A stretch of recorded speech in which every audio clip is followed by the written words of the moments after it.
Back. Thank you for the warm welcome, Ben. Another warm Newcastle afternoon today, wasn't it? And I do appreciate the warm weather.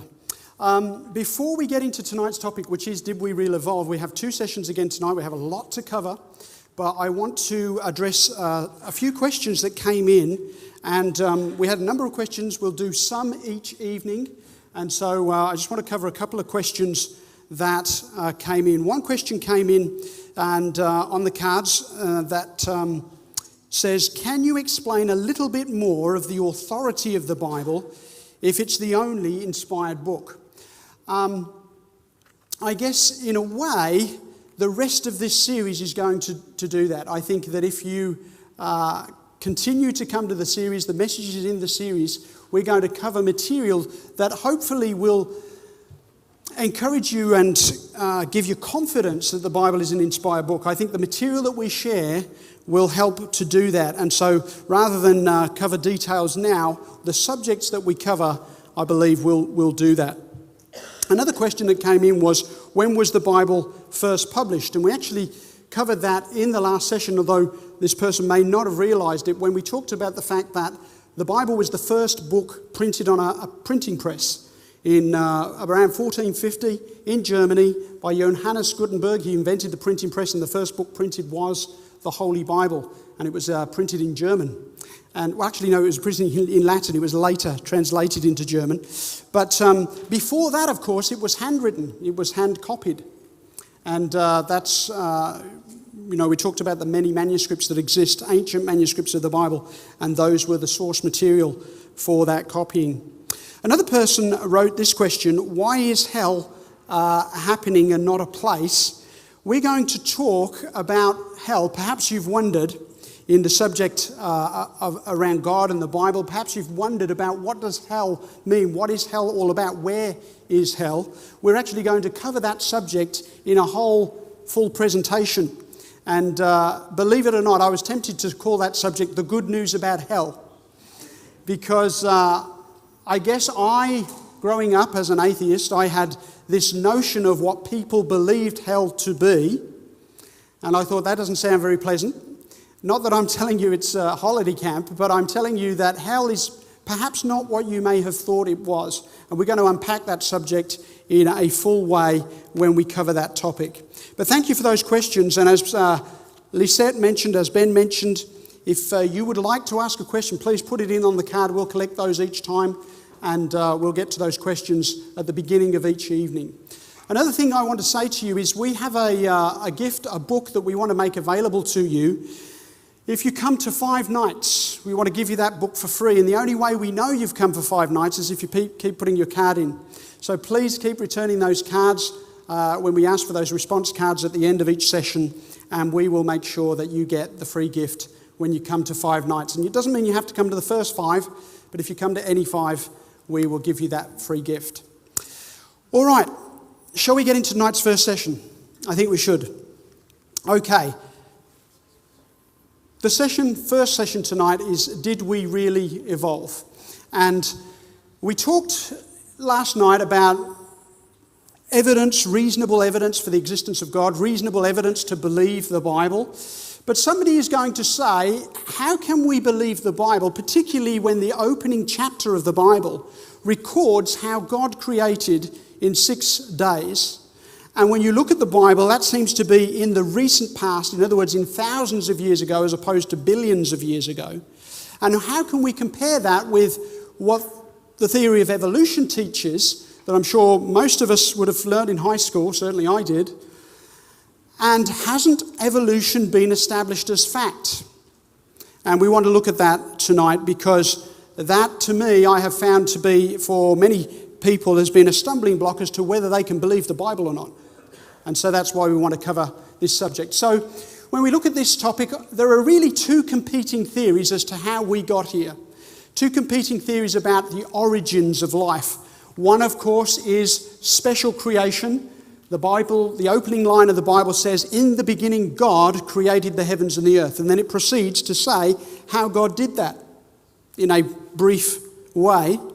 And then, of course, there is the theory of evolution, which is that life evolved over billions of years, millions of years of random chance interactions, and that we have the multiple of life that we have today. And when we talk about evolution, I want to talk about a specific kind, because when I talk about that word evolution, I want you to understand what I mean. There are actually many types of evolution. The word evolution has been so broadly used now in the English language that it refers to things from all the way from cars to solar panels to whatever. We talk about the evolution of things, right? Which really we're talking about the development of things. And if we say, well, what is evolution? We might say, well, evolution is change over time. Well, I believe in change over time, right? We all believe in change over time. So what do we mean? Evolution can refer to a variety of things. Cosmic evolution deals with the origin of time and space.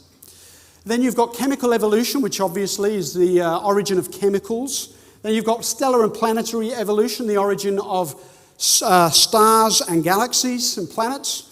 Then you've got number 4, organic evolution. That's the origin of life. Then you've got macroevolution, which is number 5, which is like molecules to man evolution. One kind of creature turning into another kind of creature over a vast time scale.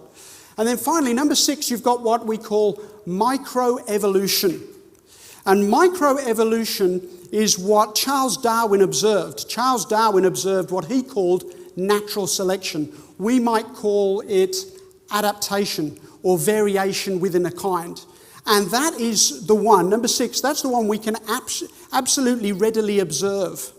And so when I said to you the other night, there are some things about evolution I believe and some things I don't. I do believe in microevolution. It's undeniable. We do observe changes within creatures, variations within creatures. You ever had a litter of cats and they're different colours? You know, that's variation, isn't it? That's variation within a kind, but they're all cats.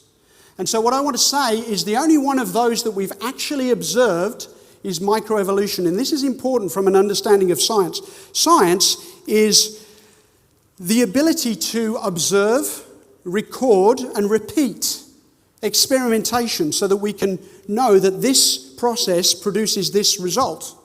And we do that in the present. When we're talking about the history of the world and the origin of life, we're talking about something that happened way back in the past. When we were born onto this planet, life already existed, right? We have life in abundance all around us. If we're talking about the origin of life, we have to go way back in time, and none of us were there. And so science typically deals with things in the present that we can observe today. When we talk about evolution or creation, we're dealing with something that happened in the past, and what we can do is we look at the evidence around us and we say, which model does it fit the best? So I just wanted to mention that. So we do recognise microevolution, adaptations within kinds of creatures, but I don't believe in macroevolution, one kind turning into another kind. Okay? Cats produce cats, dogs produce dogs. So when I refer to evolution in tonight's program, I'm typically talking about macroevolution, right? Molecules to man evolution. That's the one I'm referring to because I don't believe in that anymore, although I used to. I want you to notice something. It's kind of been assumed today, it's just assumed in our culture. You see it on the news, you see it in documentaries, you even see it in films. It's assumed that evolution is true. It's fact. And I want to tell you that it is a theory. And I want you to notice here, in Time magazine, it says here, God versus science. And you won't be able to read that, so I'm going to read it for you. It says, God versus science, a spirited debate between atheist biologist Richard Dawkins and Christian geneticist Francis Collins. Okay, so 2 men are mentioned there, Richard Dawkins and Francis Collins. How many of them are scientists? Both of them. Both of them. How many of them are believers in God? One of them, right? There's a Christian versus an atheist, okay? But notice the title is God versus science. But hang on, both of them are what? They're both scientists. So don't be fooled by that notion that this debate is about God versus science. because there are plenty of people who do believe in God, who do practice good science and believe in creation as well. So it's not God versus science. In fact, this book that you see on the screen called In 6 Days, Why 50 Scientists Choose to Believe in Creation. It's edited by a friend of mine, actually, Dr. John Ashton.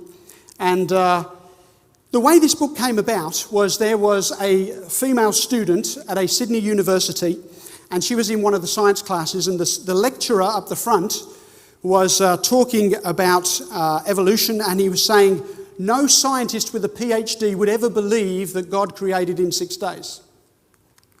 And this girl raised her hand and says, I'm sure I know one. And she approached Dr. John Ashton, and he approached some of his friends who approached other friends, and before long, he asked them if they would write an essay on why they believed in creation from their field of science. And 80 of them responded with an essay, and he put the best 50 in a book, and that's what that book is. So you have a book of scientists writing each chapter, and they are different from different fields. So they're from physics and biology and chemistry and zoology and mathematics and all different variety of the sciences, writing from their perspective why they believe in the God of the Bible, why they believe in creation. And that's important. In 6 days, why 50 scientists choose to believe in creation. So don't buy the idea that all scientists believe in evolution, okay? Even in the subsets of science, not all scientists agree on a particular theory that has been developed in their particular field. There's always debate, okay? Now, most of the time in the press, it's usually very pro-evolution, but I want you to notice this. This was in 1999. This was a lift out from the Sunday paper, the Sunday Herald Sun down in Melbourne. And in this lift out, it's called Divine Science, it says this: first came the Big Bang, much later the first spark of life in a primordial soup, a cell, a swamp, an ape, a human. It's a common thread in every science book, familiar to every student. But many scientists believe the origins of life are very different. Notice he says there are many scientists. The evidence, they say, is clear and compelling. It points not to evolution, but to creation, a deliberate act by an intelligent God. So sometimes you will see these things in the press, though most of the time the press is often slanted towards favouring evolution and rather presenting evolution as fact.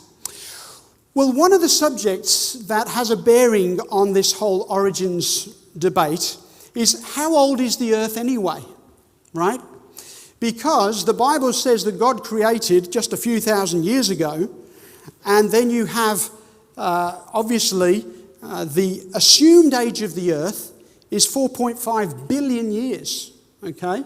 So, for instance, we go to places like the Grand Canyon, and you see there has been a lot of erosion of the sediments, and so that has laid bare, it has exposed many layers of these sediments, and you see thousands, maybe millions of different layers of rock, little finely graduated layers, and an evolutionary geologist would look at that and say this represents millions of years of history. But how do they come to that conclusion? If you go to the Grand Canyon, you just stare at it, how do you come to that conclusion? You don't pick up a rock and it says, I am millions of years old, right? How do you know? Well, they do dating methods. Of course, the dating methods are printed, in the papers you've probably seen. They've just dug up a skull, 350,000 years old or whatever. How do you know that it's that age? Well, let's have a look. Maybe you've heard of radiometric dating methods. These are the methods that are used to date rock. Now, not to be confused with carbon dating. Carbon dating is another type of method, and carbon dating is used to date things that were once alive, okay, like wood and bone, things like that.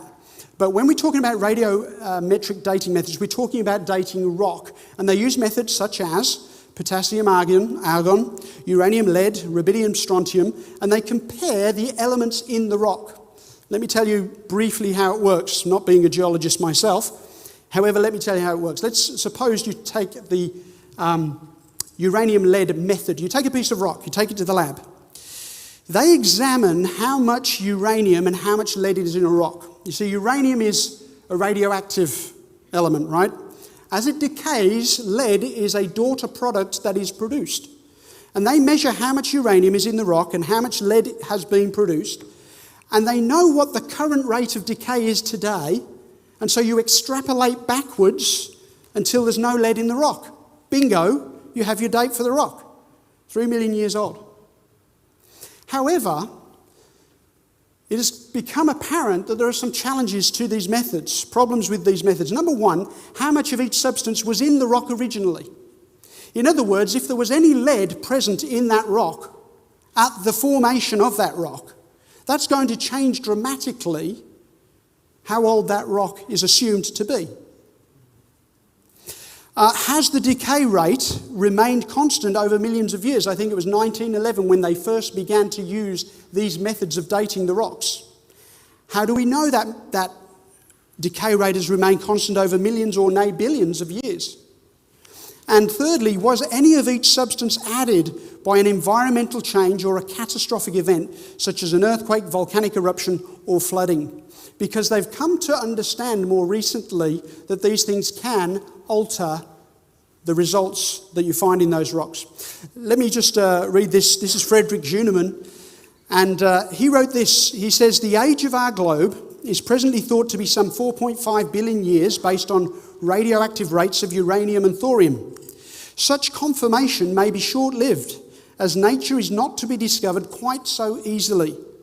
There has been in recent years the horrible realization that radio decay rates are not as constant as previously thought, nor are they immune to environmental influences, and this could mean that the atomic clocks are reset during some global disaster, and events which brought the Mesozoic period to a close may not be 65 million years ago, but rather within the age and memory of man." Now, I want to unpack this a little bit.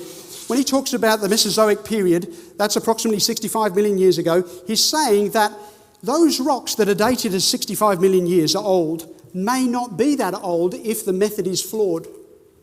And he's saying, by the way, 65 million years ago is the time that it is believed that the dinosaurs disappeared. And he's saying that perhaps they may not be 65 million years ago, but actually may be within the age and memory of man. You may think that's ludicrous, but we're going to come on to more evidence from the dinosaurs a little bit later. So just stay tuned. Here's another quote. This is William Stanfield, PhD, from California Polytechnic State University. He says, "It is obvious that radiometric techniques may not be the absolute dating methods they're claimed to be. Age estimates on a given geological stratum by different radiometric methods are often quite different, sometimes by hundreds of millions of years. There is no absolutely reliable long-term radiological clock. The uncertainties inherent in radiometric dating are disturbing to geologists and evolutionists." But you don't see that in the headlines much, right? And so basically what he's saying is you get a rock, you take it to a lab, you say, "I'd like to use this method, tell me the age of that rock, 300 million years, thank you very much." Take the same piece of rock to a different lab, use a different method upon it, and it will sometimes give you a different date, sometimes by hundreds of millions of years. And the question is, which one's right, and how do you know either of them are right? I believe what they do is they date what the rock is made of, not how old it is. And that's the difference. That's the difference. It tells you what's in the rock today, but it doesn't tell you how old that rock is. Well, some believe, when we come to the theory of evolution, that it has been demonstrated and proven, perhaps, okay, maybe not so much by the dating methods, but what about the fossil record? Surely the fossil record provides conclusive evidence for evolution. Well, Dr. David Raup, who was a paleontologist, he said this. He said, "Darwin's theory of natural selection has always been closely linked to evidence from fossils, and probably most people assume that fossils provide a very important part of the general argument that is made in favour of Darwinian interpretation of the history of life. Unfortunately, this is not strictly true." So here's somebody who deals with fossils all the time, and he's saying most people think that the evidence for evolution is in the fossils. But then he says, unfortunately, this is not strictly true. If we look at some of the fossils, maybe one of the questions we want to ask is, does it take millions of years to make a fossil? They have discovered a lot of fossils that actually demonstrate that this is not the case. So this one's called fast food. This is one big fish swallowing a smaller fish. He's having dinner, okay? Now, I don't know how long it takes you to eat your lunch, but my guess is it doesn't take millions of years, right? In other words, the only way you're going to capture that living creature like that is to bury it in a bucket of wet cement or something, right? It's the only way you're going to snap freeze that image before he's had time to finish his meal. Does that make sense? And they've actually recognised today something which Darwin didn't know, but today they recognise that flood conditions are some of the best conditions for creating fossils, because you have to have the right chemical balance, but you have to bury things rapidly, otherwise they don't preserve.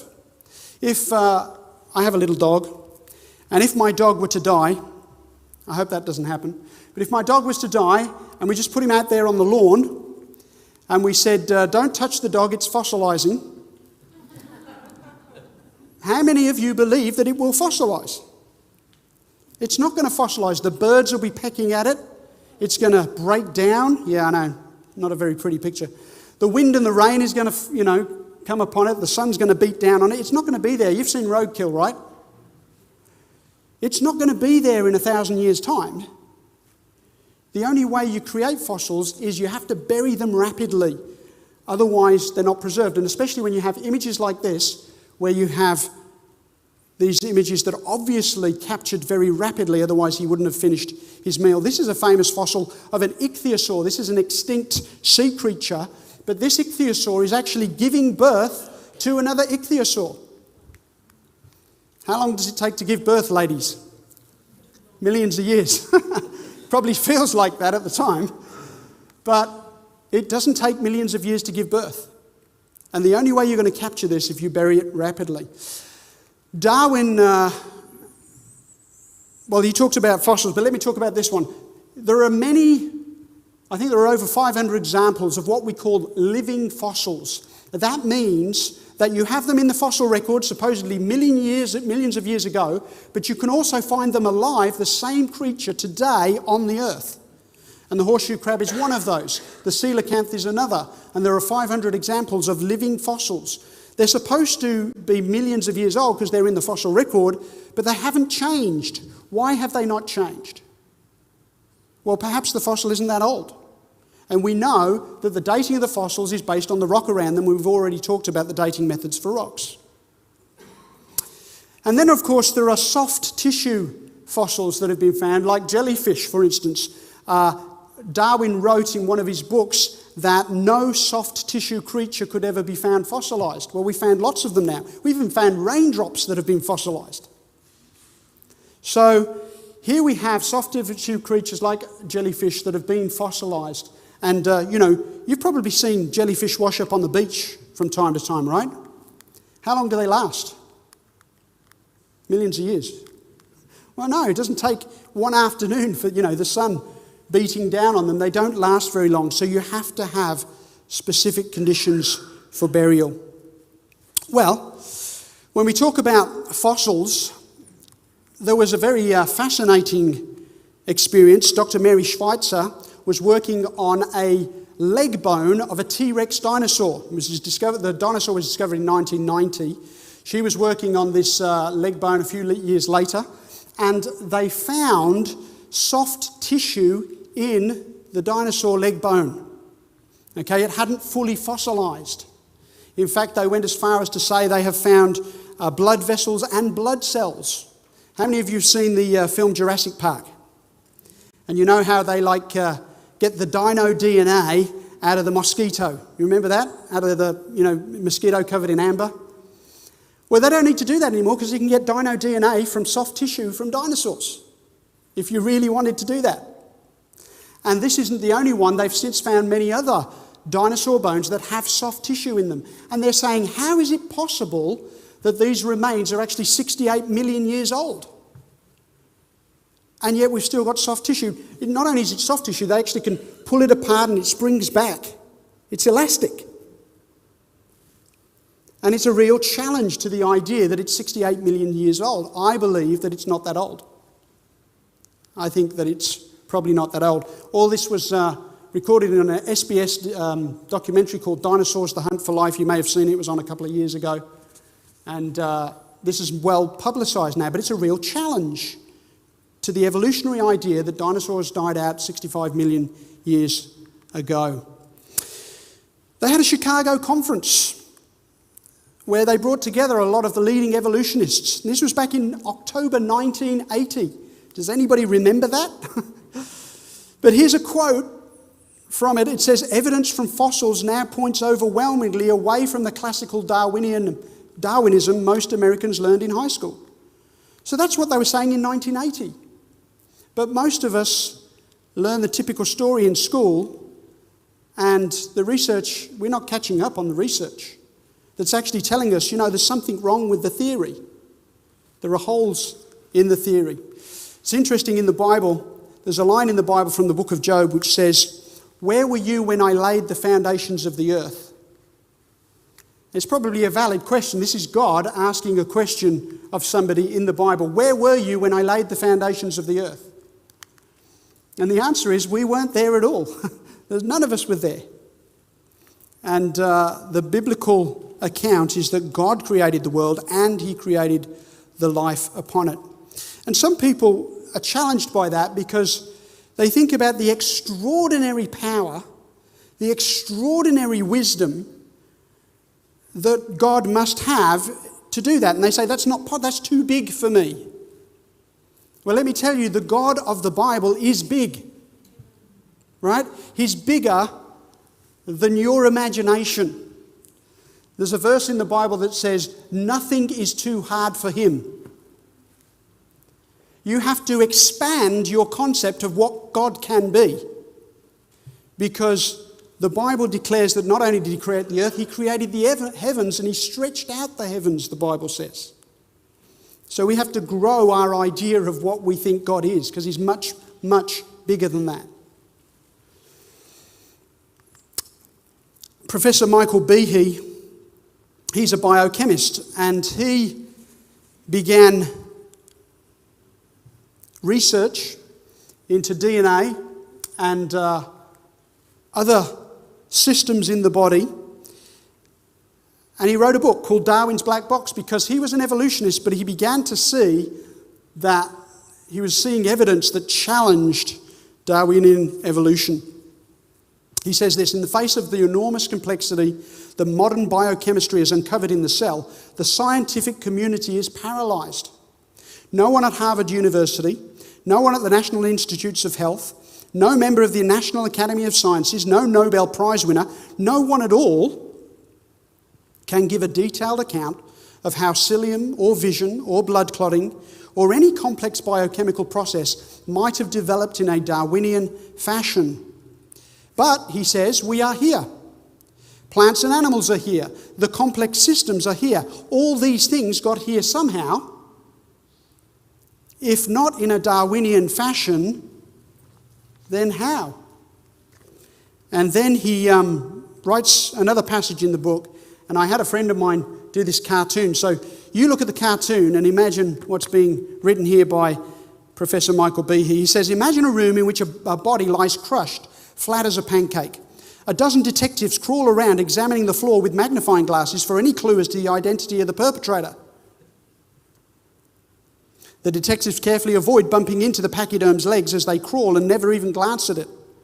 Over time, the detectives get frustrated with their lack of progress, but resolutely press on, looking even more closely at the floor. There is an elephant in the room full of scientists who are trying to explain the development of life. The elephant is labelled intelligent design. To a person who does not feel obliged to restrict his search to unintelligent causes, the straightforward conclusion is that many biochemical systems were designed.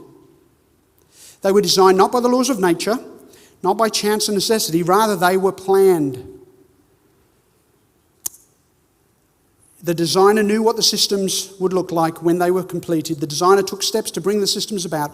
Life on earth at its most fundamental level, in its most critical components, is the product of intelligent activity. And he came to that conclusion. He's not a religious guy. He's not a guy who believes, in God. He's not a Bible thumper from the corn patch. He's a scientist, but he came to that conclusion based on his research. He said it must have involved intelligence. Charles Darwin recognised some of the challenges in his own theory. In fact, he was hesitant about publishing his book, The Origin of Species. He had other friends around him encourage him to publish. And he said he says, to suppose that the eye, with all of its inimitable contrivances for adjusting the focus to different distances, for admitting different amounts of light and for the correction of spherical and chromatic aberration, could have been formed by natural selection, seems, I freely confess, absurd in the highest degree. That's Darwin's words. He's recognising that he can't grasp how it could have happened, but he thinks it must have. Michael Behe and some of his research and other scientists are in a DVD that was produced a few years ago called Unlocking the Mystery of Life, and it's well worth getting your hands on that. And it talks about what they have discovered in the human cell and in DNA that demonstrates how complex it is and how it couldn't possibly have come around by chance. You'll notice Dr. Brendan Nelson here on the left. He was Minister for Education back in 2004. You may remember he used to be leader of the Liberal Party at one point. But he said back in 2004, as Minister for Education, he believed every high school student should get to see that DVD. I don't know how many high school students have, but I think it would be well worth looking at. What they have found really in the DNA material is just an abundance of information. And information, we know, only comes from intelligence. Information doesn't arise by accident. Information comes from intelligence. And, I mentioned the other day the search for extraterrestrial intelligence, part of the NASA project, one of NASA's projects. It says any day now we'll pick up a tiny coded signal, then we'll know for certain that there is intelligence out there, because coded information does not arise by chance. And then you look on the other side where they're explaining DNA, and it says the precisely coded information in each cell would fill many books, but we know for certain that no intelligence created life. Can you see the discrepancy there? We're looking out into the heavens hoping to hear some coded information, and we would take that as evidence of intelligent life. But we're not prepared to look at the information in the human cell and say that is the product of intelligence. It's a bit contradictory. Of course, the Bible says, then God said, let us make man in our own image according to our likeness. The reason this is important is because it tells us something about who we are as humans. The Bible records that we were made in the image of God. We are special in the universe. We're special on this planet. The Bible says that human beings have dominion over this planet, over the creatures on this planet. We're meant to take care of the place. But it says we were made in the image of God. Of course, if you believe in evolution, then we arose from ape-like creatures, right? Maybe you remember this story a few years ago. You remember Adam Goodes, who was playing for the Sydney Swans, and I think it was Sydney playing Collingwood, and there was a 13-year-old girl in the stands, and she pointed at Adam Goodes and called him an ape. And Adam Goodes pointed her out, and she was evicted from the ground. Anybody remember that story? It was on most of the major news bulletins, right? Now, here's the thing. That was regarded as a racial slur, right? Calling Adam Goodes, because he's an Aborigine, calling him an ape, that's regarded as a racial slur. And he was rightly offended. He was rightly offended. But here's the thing. Why is it regarded as a racial slur? It's regarded as a racial slur because when evolution was first taught, it was taught that certain races of humans are less developed than other races of humans. That's how it was taught. We now know that's nonsense. We're all the same species, right? We're all Homo sapiens sapiens. But that's how it was taught. And by the way, if Adam Goods is rightfully offended by somebody calling him an ape, why aren't we all offended when we're taught that we're all apes in school? Do you see what I'm saying? Like, if that's a problem, which it is, why is it a problem that we're teaching everybody that you're nothing more than a highly developed ape? Why isn't that a problem? Here's a cover of Time magazine, How We Evolved. I beg to differ. I beg to differ.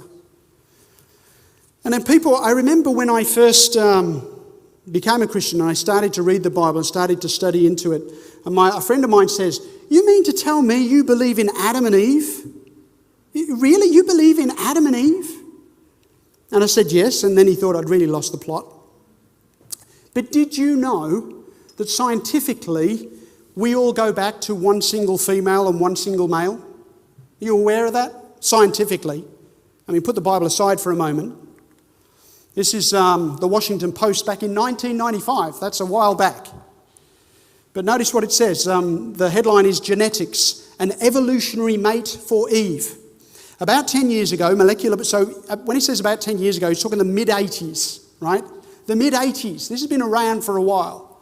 The mid-80s, molecular biologists found evidence in human genes that all people share a common female ancestor. Guess what they called her? Eve, right? They decided to call her Eve. Now comes corroboration from a different kind of study. Analysis of a part of the Y sex chromosome indicates that modern humans descend from a common male ancestor. What do you know?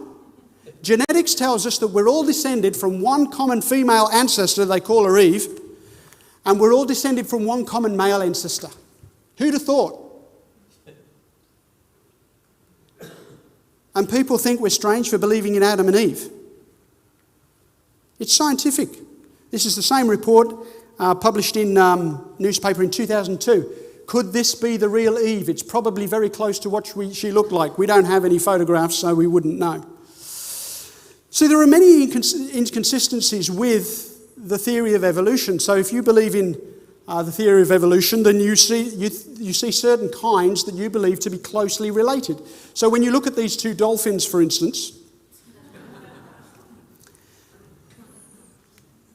evolutionists believe that cows and dolphins and whales are closely related. Why?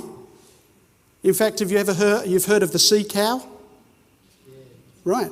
So they believe that back in the day we rose in the sea and we were fish, and then we were amphibians, and then reptiles, we became mammals, and then some of the mammals went back to the sea. Because dolphins and whales are mammals. They're designated as such because they breathe air and they give birth to live young. And so if you believe in evolution, you believe cows and dolphins are closely related because the cows somehow... We have no evolutionary evidence for this, by the way. There's no fossilised evidence of cows going back to the sea. But that's what you're forced to conclude. Fred Hoyle, who I quoted last night, in fact, he was a British astronomer, he said this, he said, "The chance that higher life forms, such as us, might have emerged in this way in an evolutionary fashion. It's comparable with the chance that a tornado sweeping through a junkyard might assemble a Boeing 747 from the materials therein." You see, what he's saying is chaos and chance random processes do not produce order and intelligence. Right? You just don't see that. You don't see a tornado pass through and then suddenly a pile of bricks gets built into a building. Those things tend to destroy things. And if you think about what a 747 is, it's a machine that's made up of millions of non-flying parts. You take the wings off, they don't fly. Take the engines off, that doesn't fly. Take the tail off, it doesn't fly. Take the guy out the cockpit, he doesn't fly. A 747 is a machine that's made up of lots and lots, millions of non-flying parts. What makes it fly? Organisation and intelligent design. And we give awards to people who design those things. We don't give the award to the plane. We give the award to the designer of the plane. Why should we not give credit to the one who designed life?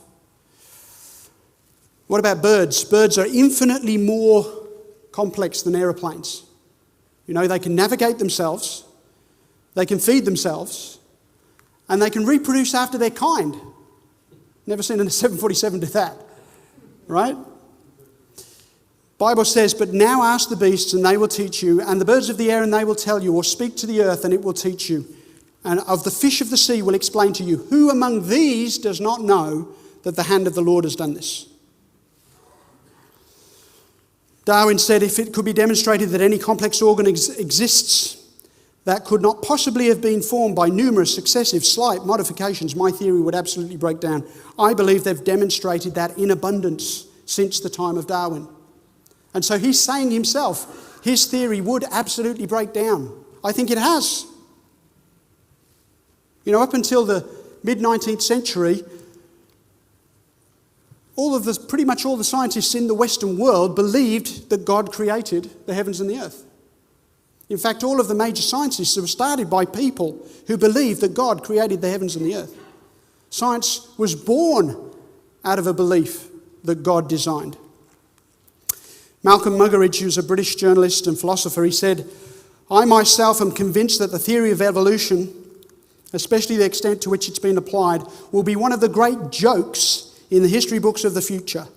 Posterity will marvel that so very flimsy and dubious a hypothesis could have been accepted with the incredible credulity that it has. A few last thoughts here. Such simple insects as bees, Darwin said, making a beehive could be sufficient to overthrow my whole theory. Well, bees do actually make beehives, right? And Professor Mandyam Srinivasan, he won the Prime Minister's Prize for Science from John Howard in, I think, 2006. He wrote a paper, he was doing some study into bees. He says, today we are trying to create small conventional aircraft with the brains of a bee. The future challenge is to bring in the engineering of a bee, microflyers that can do what bees do. Well, who engineered the bee? Who made the brain of a bee? We're struggling to make a machine that can do what the bee does. The Bible says, know that the Lord, He is God. It is He who has made us, and not we ourselves. We are His people and the sheep of His pasture. God not only made life, He made the environment in which the life lives. And it's no mistake, it's no coincidence that the world works as well as it does. And Darwin said, often a cold shudder has run through me, and I have asked myself whether I may have not devoted myself to a fantasy. Darwin was one of his own chiefest critics in terms of his own theory. And I like this quote. This is Dr. Robert Jastrow, God and the Astronomer. Notice this. At this moment, it seems as though science will never be able to raise the curtain on the mystery of creation. For the scientist who has lived by his faith in the power of reason, the story ends like a bad dream. He has scaled the mountains of ignorance. He is about to conquer the highest peak. As he pulls himself over the rock, the final rock, he is greeted by a band of theologians who have been sitting there for centuries. In other words, if we'd have believed that first line in the Bible, we might be making greater progress than we are now in terms of our scientific endeavour, because we're building on a faulty foundation and we're trying to make things fit into it. Why does this matter? What's the point? It matters because I think we're teaching generations of children that they're nothing more than pond scum. That they're born, they live for a while, then they die, and that's it. You're just an animal. You have no greater value than an animal. And I think if we teach people that they're animals, they're going to behave like animals sometimes. And I think that it's about identity. Who are we as human beings? Do we have a purpose and do we have a hope? And I think one of those theories of origins produces none of those things, and the other theory of origins produces all of those things. And I believe that we need to teach people that they are made in the image of God, they have value, they have purpose, and there is hope. And that's what difference it makes. In the book of Psalms, 139:14, it says, I will praise you, for I am fearfully and wonderfully made. Marvelous are your works, and that my soul knows very well. And the first line of the Bible says, in the beginning God created the heavens and the earth. I used to believe in evolution. I was an ardent believer in evolution, but I have since changed my mind. And again, I would say, as I said last night, I had to go where the evidence leads. And I believe this is where the evidence leads. Not to evolution, but to creation by a loving, caring, intelligent God.